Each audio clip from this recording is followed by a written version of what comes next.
पासदारान इनकलाब की जंगी मशकें और उसमें रशिया और चाइना की भी एंट्री।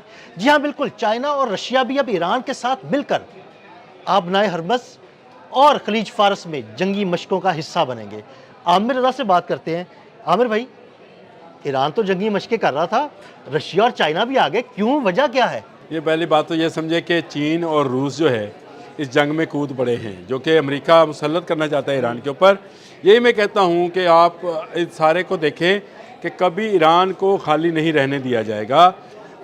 जब तक आपका अब आप देखें कि अगले चंद दिन में या आने वाले कल से ही शुरू करते हैं इसको, चीन की जो जहाज़ हैं, जंगी जहाज़, वो ईरान की तरफ सफ़र का आगाज़ करेंगे। सही। दूसरी तरफ रशिया से ऐसे ही जहाज़ जो कि मिज़ाइल बरदार भी हैं, इंटरसेप्टर्स भी हैं, जिन्होंने इस मशक में हिस्सा लेना है। मिज़ाइल इंटरसेप्टर्स की बात कर रहा हूँ। जदीद कश्तियाँ, वो कश्तियाँ जो टोमाहॉक जैसे मिज़ाइल को भी रोक सकती हैं, जो F-35S के ख़िलाफ़ भी जो है कार्रवाई कर सकती हैं। उनके ऊपर ऐसे मिज़ाइल हैं, वो मशकों के नाम पर ईरानी साहलों पर खड़ी होगी। आमिर भाई, अगर वो मशकों के नाम पर ईरानी साहिलों पे आ गई तो अमेरिका तो गया। अब देखें, इस पर बात को ज़रा इस तरह से समझें कि ये दोनों सुपर पावर्स के मुतालिक मैं पिछले 3 दिन से ये बात खप डाल रहा हूँ कि ईरान इनका फीडिंग पॉइंट है। और ये ईरान को अकेला नहीं छोड़ेंगे। अगर ये अकेला छोड़ेंगे, बुलंद कही थी, मैं ये कहा था, और मैंने ये कहा था कि ईरान के अकेले होने का मतलब ये है कि चीन सस्ते तेल से और रशिया अपनी एक बड़ी मंडी से, असले की मंडी से खाली हो जाएगा। और अगर खाली होता है तो ये सुपर पावर्स नहीं रहेंगी। इनके सुपर पावर्स होने का फिर किसी मुल्क को एतबार नहीं रहना, क्योंकि अमेरिका फिर जिस पर चाहेगा खा जाएगा। वेनेजुएला खा गया, वहाँ से रशियन जहाज़ को उसने कैप्चर किया, अमले को उसने अगवा किया, खैर वो छोड़ दिया उसने बाद में, लेकिन चाइनीज़ कंपनी और रशियन कंपनीज़ को वहाँ से टाटा बाय बाय गुड बाय कह दिया। अब ईरान में भी अगर ऐसा ही होता है, निज़ाम चेंज होता है, रजीम चेंज होती है, तो ये दोनों सुपर पावर्स के लिए ऐसी सुबकी है जिसके बाद इनको कभी बाहर उठने का मौका नहीं मिलेगा। और ईरान के ख़ात्मे का मतलब ये है रूस का ख़ात्मा और चीन का ख़ात्मा। अगर ये ख़त्म होता है तो समझे ग्रीनलैंड भी गया, और फिर आपके पास चीन का वियतनाम भी गया, चीन के अपने साहल भी गए, और शुमाली कोरिया भी गया, जो कि चीन का ही एक बाजू है बिल्कुल इस वक्त। तो ये सारे सिनेरियो को देखते हुए इन जंगी मशकों का बहाना बनाया गया। देखिए, ये जंगी मशकें जो होनी थी इससे पहले हुई साउथ अफ्रीका में, अगर आपको याद है। बिल्कुल, रशिया भी था, चीन भी था, ये पिछले महीने की बात है, पिछले महीने की बात है, और साउथ अफ्रीका भी था। ये चारों ममालिक ने एक मशक़ी की थी।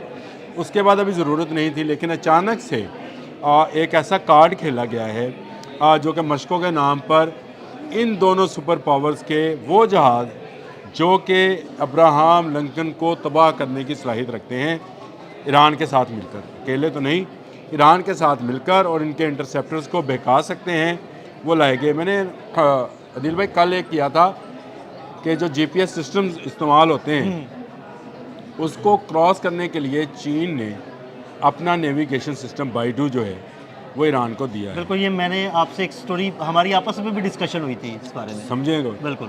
अच्छा, बाइडू दे दिया है। अब मुझे बताएं कि ये भटकाना कितना मुश्किल होगा चीन के लिए, क्योंकि चीन इलेक्ट्रॉनिक वॉरफेयर में इस वक्त भी खित्ते का सबसे बड़ा मुल्क है, और उसका सबूत आपको जंग मई में मिल जाएगा, जब भारतीय जहाज़ों और मिसाइल्स को भटका लिया गया और वो भटकते हुए मारे गए।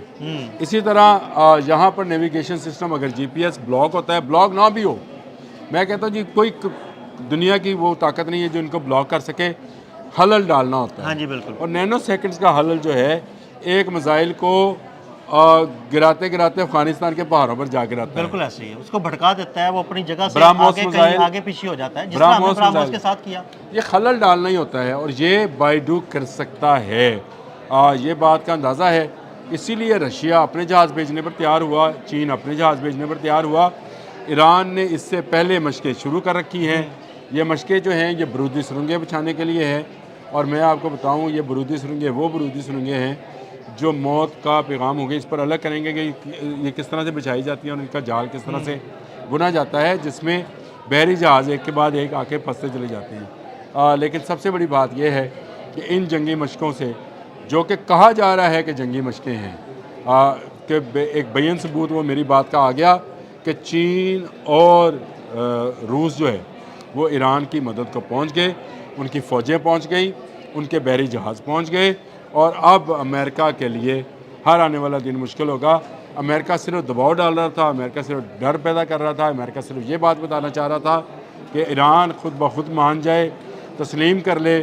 लेकिन अभी से कुछ देर पहले हमने एक व्लॉग किया था जिसमें जिक्र किया था कि ईरानी लोगों ने कफन बांध लिए हैं। बिल्कुल ऐसे ही। उन्होंने फ़ौजी वर्दियों में जो खिताब किया और अली ख़ामनेई जिस तरह से सामने आए हैं, इमाम ख़मीनी के मज़ार पर उन्होंने दुआ से अपने काम का आगाज़ किया है, तो ये इस बात का सबूत है कि उनके पीछे दो बड़ी कुव्वतें आकर खड़ी हो गई हैं, एक बिल्कुल। रशिया, एक बिल्कुल, चीन। वो देखे ना, वो कुछ अरसे से ये कहा जा रहा था कि शायद वो ज़ेर ज़मीन किसी बंकर में हैं, छुपे हुए हैं, लेकिन उनका सामने आना इस मास्को बात का भागे। वाज़ेह इशारा है कि अब उनके साथ चाइना और रशिया खड़े हुए हैं, और अगर अमेरिका उनके सामने आया तो वो पाश-पाश हो जाएगा।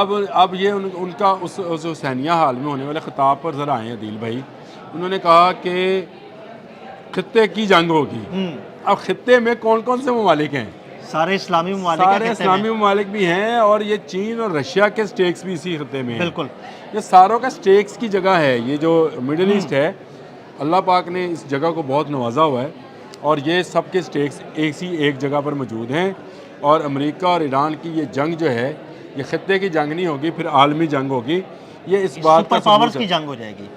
ये इस बात का सबूत है कि रशिया और चाइना अपने फ्रेगेट्स, अपने मिसाइल बोट्स सब लेकर आ रहा है ताकि अमेरिका को बताया जाए कि भाई ईरान अकेला नहीं है। और ये सब कुछ जो है सिर्फ इसलिए किया जा रहा है कि इस जंग को, जिसको अमेरिका ये समझे बैठा है कि शायद वो ईरान को फतह कर बैठा है, उसकी गलतफहमी है। ना यहाँ पे कोई निकोलस मडोरो अपने महल में सोया हुआ है जिसको वो उठाकर ले जाएगा। ये अली ख़ामनेई है, मैं आपको ये बात बताऊँ, ये अली ख़ामनेई है और वो जाग रहे हैं और उनकी फ़ौज भी जाग रही ये है। मसूद पस्कियान है, ये बास अरागची है, ये आप नाम लें जो फौजी वर्दियों में बैठे हुए हैं। मैं तो पूरी क़यादत को देख कर हैरान रह गया और मैंने इसीलिए ये लफ्ज़ आपकी इजाज़त से इस्तेमाल किया था कि सरों पर कफन बांध लिए गए हैं। बिल्कुल ऐसे ही। और उसके साथ साथ चीन और रूस भी जो हैं आ खड़े हुए हैं। ये सिर्फ आपको समुद्री मशकों में नहीं नज़र आएंगे, ये आपको मिसाइल बैटरीज में भी नज़र आएंगे, ये आपको एटमी रिएक्टर्स में भी नज़र आएंगे और ये आपको तमाम फ़ौजी तनसीबात में नज़र आएंगे। साफ वाज़िया हो गया कि ईरान इस जंग के लिए पूरी तैयारी कर चुका है, अमेरिका अभी तैयार नहीं है। मैं आपको ये बात बता दूँ इसलिए कि मिडल ईस्ट की तमाम ममालिक ने बशमुल सऊदी अरब इनकार कर दिया है अपनी सरजमीन को ईरान के ख़िलाफ़ इस्तेमाल करने। बहुत शुक्रिया आमिर रज़ा जी। बिल्कुल, ईरान पूरी तरह जंग के लिए तैयार है और रशिया और चाइना भी उसके साथ आ खड़े हुए हैं। अदील अहमद और आमिर रज़ा को इजाज़त दीजिएगा। अल्लाह हाफ़िज़।